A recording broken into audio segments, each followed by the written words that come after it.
Introduction to Optimization, Questions for Screen Recording Task, Part 4, Optimization with Constraints.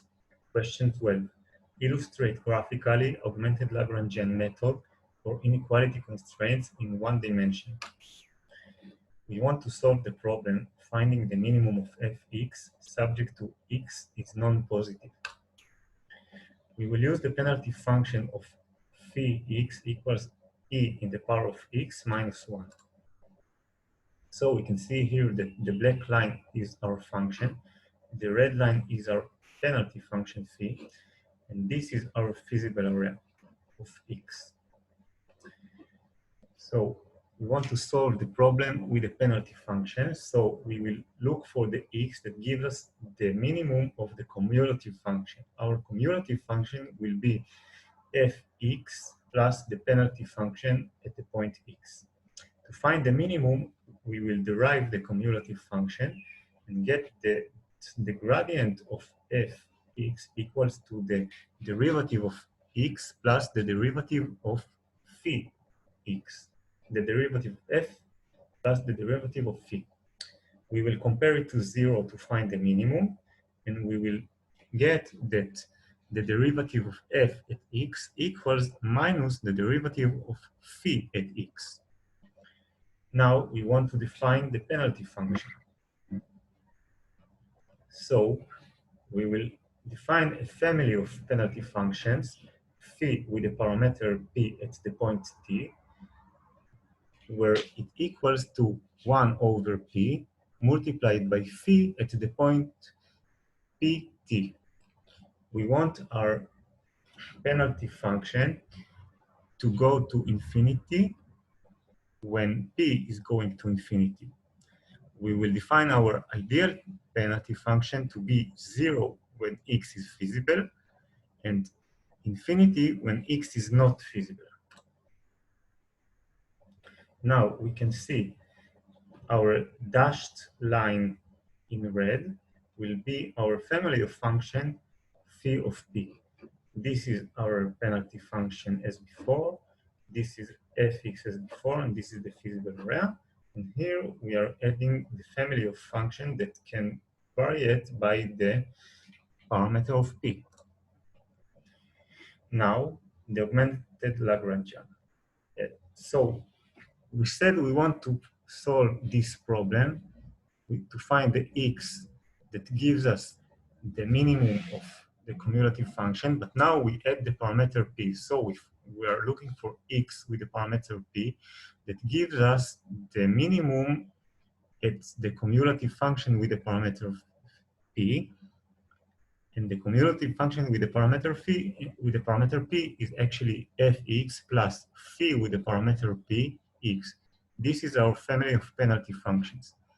So by inserting a multiplier mu that will control the slope, we will get that mu will be our penalty multiplier and a new family of penalty functions with two parameters, parameter p and parameter mu. Now this family of functions will be defined as the penalty multiplier multiplied by the family of functions phi p. And we want the derivative of this penalty function to be mu at point 0. Now we will see example for penalty function. So our penalty function will be x e in the power x minus 1. The phi with the parameter p will be 1 over p of multiplied by phi at the point pt, and our phi with the penalty multiplier will be phi p mu equals to mu multiplied by phi with the parameter p at x. Now we will solve the problem in iterations, and our first step will be to find x1 that gives us the minimum over the cumulative function with the first penalty multiplier. So we can see this is our penalty function with the first multiplier. This is our fx. And we want to find an x that gives us the minimum.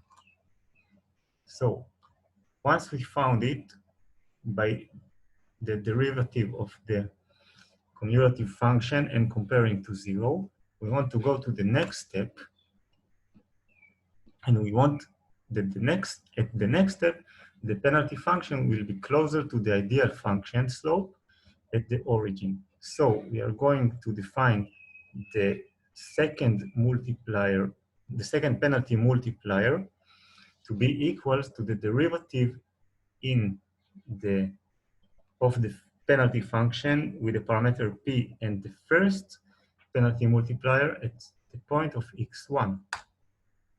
So this is the penalty function of our first step, and now we want the slope to be increased. So we are defining the slope here to be the derivative of this function. And as we see, as we are moving on, the slope will increase and we get a better function at the positive area that will be closer to infinity as we are getting farther from x to the non-feasible area, which is the positive side of x. Now, the problem in the second step is as we defined before, and the solution is x2 equals 0. And it happens because in the optimal point, we see that the derivative of f equals to minus the penalty function with the parameters p and mu at point x. And since we chose that the second penalty multiplier will be the derivative of the penalty function with the parameters p and mu1 at x1, it means that the penalty function will be with the same slope as fx at the origin. Now, we got that our augmented Lagrangian penalty multiplier method algorithm is define a problem that we have a function fx and we want to find the minimum with the constraints of gix less or equals 0, where I goes from 1 to n. So until now, we saw the same problem, but with x less or equal 0. And now, instead of x, we have a lot of constraints that are gix. So we are defining our cumulative function to be f p mu at point x, and it equals fx plus the sum of I from 1 to n, and the penalty functions of p mu I gix. We will update xk1 to give us to be the x that gives us the minimum over the cumulative function at the step k, and we will update our penalty multipliers to be the derivatives of our penalty functions at the step k of each of the constraints gi at the point xk plus 1. So we will take our new point xk plus 1, we will calculate the constraints of gi, and we will put the result as the input to the penalty function of the previous step, and then we will get our new multiplier at the current step, our new penalty multiplier. And after all that, we will update p at the current step to be alpha multiplied by the pk, and we will do it only if p is smaller than a maximum that we determined before, and alpha will be between 2 and 10.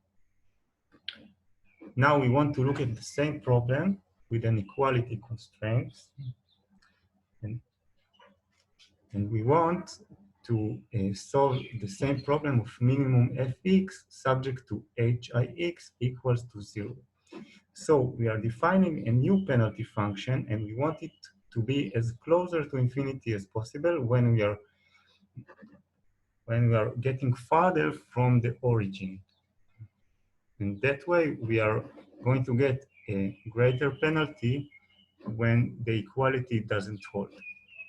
So the penalty function of of phi with parameters p and mu at the point t will be mu t plus p over 2 multiplied by t squared. So our cumulative function will be f with parameters p mu at x equals to fx plus the sum of all our penalty function with the parameter p and their unique penalty multipliers over the each constraint, and we can write it in a vector and the matrix form and get fx plus mu transpose hx plus p over 2 of the norm squared of hx.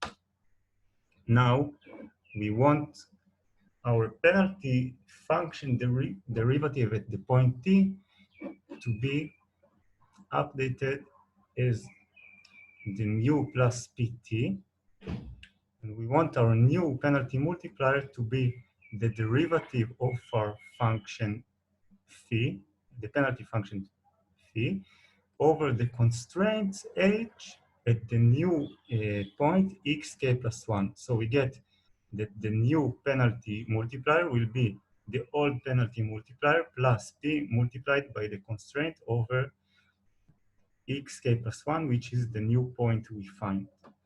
And we can see that the cumulative function is actually very similar to the Lagrangian because it has the origin function and it has the multipliers with the constraints, which is just like the Lagrange multipliers, but it also has p over 2 multiplied by the norm square of hx, and this is the augmented part of this